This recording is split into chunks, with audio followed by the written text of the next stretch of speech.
భోగి మంటల్లో మీ జీవితంలో ఉన్న కష్టాలన్నీ దహించి వేయాలని మీకు, మీ కుటుంబ సభ్యులకు భోగి శుభాకాంక్షలు. అండ్ నేనైతే ఎర్లీ మార్నింగ్ 4:00కి లేచి భోగి మంటలు స్టార్ట్ చేసేసాను. అండ్ నేను, పక్కింటి వాళ్ళు, ఎదురింటి వాళ్ళు అండ్ కిందింటి వాళ్ళు అందరూ అయితే భోగి మంటలు ఎవరింటి దగ్గర వాళ్ళైతే స్టార్ట్ చేసేసారు.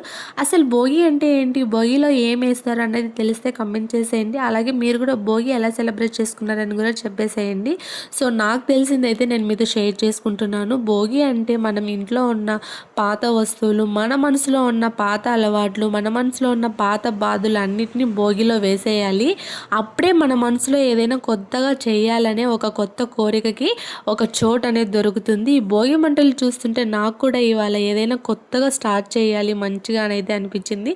మీకు కూడా అలా అనిపించిందా లేదా అని కంపల్సరీ కామెంట్ సెక్షన్లో కామెంట్ చేసేయండి. ఇంకా భోగి సెలబ్రేషన్ అయితే అయిపోయింది. ఇంటికి వచ్చేసి ఇంటిపైన అయితే నేను ఇంకా ముగ్గు కూడా వేసేసుకుంటున్నాను, పొంగల్ ముగ్గు. సో నా ముగ్గు ఎలా ఉందనేది కూడా కామెంట్ చేసేయండి. ఇంతవరకు చూసారు వీడియోకి ఒక చిన్న లైక్ అయితే ఇచ్చేసి see you the next video. Bye.